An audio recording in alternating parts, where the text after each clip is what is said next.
Hey, how you doing guys? Zeta here. So today I wanted to discuss regarding of the future for Grand Theft Auto 6. Now this information is coming from Tez2, and he mentions regarding, with the further development towards the Grand Theft Auto 6, he also broke the news regarding of the Grand Theft Auto 6 and the possibilities what we actually could expect within that game.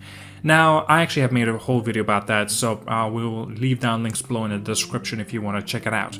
But in this regard, I definitely wanted to touch on regarding what could be coming after what Grand Theft Auto 6 is striving to do. And this may be very, very good news for pretty much all of us. Now, of course, if you're a big fanatic of Grand Theft Auto Online, then maybe not so much. But the way that Rockstar are compromising on that actually may be good news for all of us. That is including Grand Theft Auto Online players as well.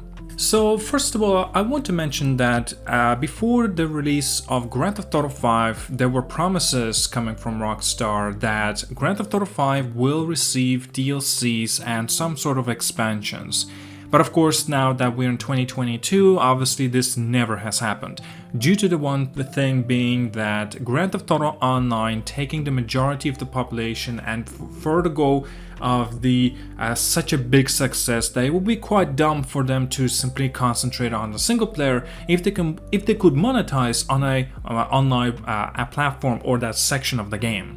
So because of the success of Grand Theft Auto Online, Rockstar decided to, just simply stop with the development and DLCs and expansions for its single player component, for its single player mode.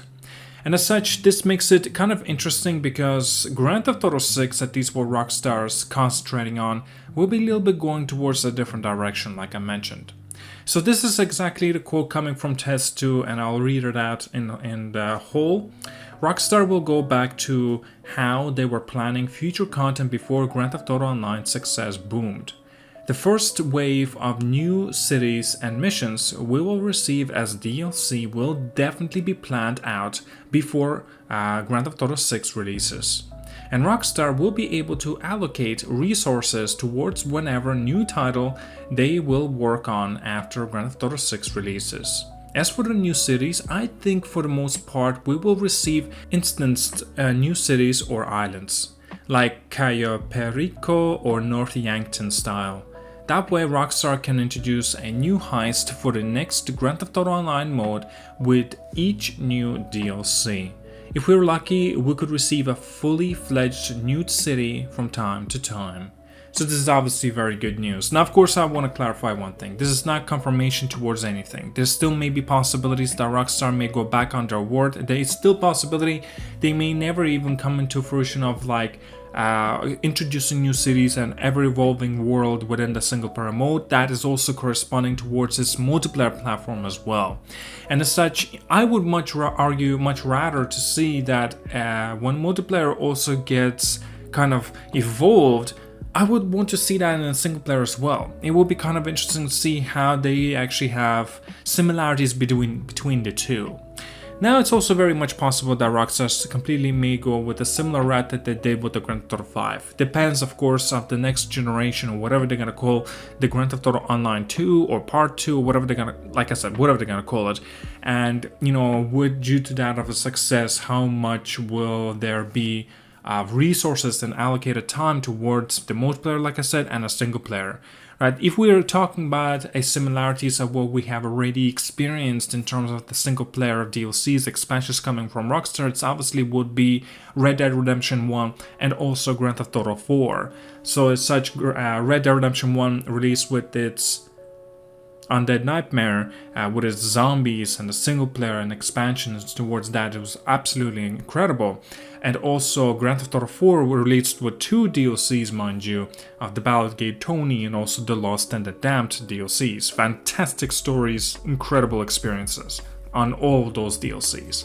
And as such, introducing that way towards Grand Theft Auto 6 and maybe say the DLC will come out for its single player, and yet also that will mean that a multiplayer will also receive other parts of the DLC, because remember, there are thousands of employees and the developers within Rockstar Studios, and they are all working on Grand Theft Auto 6. This is the reason why there's been so many reports that they have halted on the next generation version of the Red Dead Redemption 2. They have halted on the development for the Red Dead Redemption 1 remastered, and also they're halted for the Grand Theft Auto 4 remastered, or at least some sort of a port.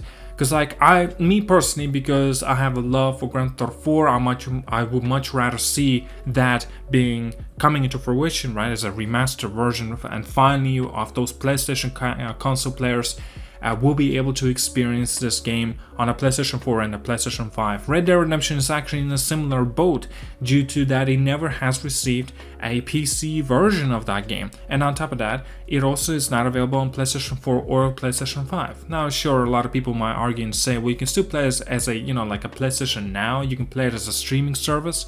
No, obviously that's just not the right way to go about it, at least not to me. But either way, I'm still definitely going to be looking forward to it, and I am expecting that Grand Theft Auto 4 and including Red Dead Redemption 1 will get some sort of a remaster whenever there's going to be, well, I guess the next one, it will be the anniversary, like 20th anniversary, because, Grand Theft Auto 4 will be coming up for its 15th Grand Theft Auto 4, right, will be coming up to its 15th anniversary in April 29th, 2023. So obviously this is just, I don't see it happening. I don't see it happening now because like so many reports, Rockstar's purely putting all their time and resources into Grand Theft Auto 6. So I would have to say an additional 5 extra years will be necessary to wait to see Grand Theft Auto 4 remastered, because that's when I think that the 20th anniversary will be the time when they actually will finally do that remaster. It's also because their past experiences with the Grand Theft Auto 3, Vice City, and also the San Andreas receiving a definitive edition for the Grand Theft Auto 3, for the Grand Theft Auto 3's the 20th anniversary back in 2021. So yeah, what do you think about this, guys? Are you looking forward to this kind of ever expansive world and stuff like that? This is very much good news. It definitely is. And like everything I mentioned in here, at least what could be a possibility for Grand Theft Auto 6 actually coming back to its roots like it was similar to Grand Theft Auto 4, but also keeping up with the Grand Theft Auto Online part of it as well. I think that's always a very good news, because there's something for everyone, right? For the single player component guys and also for the multiplayer component guys. And personally for me, I like being a part of both worlds anyway. I think it's actually very good news, at least that's what I think. Alright guys, do let me know what you think about it, like and subscribe, see you guys all, and have a wonderful day.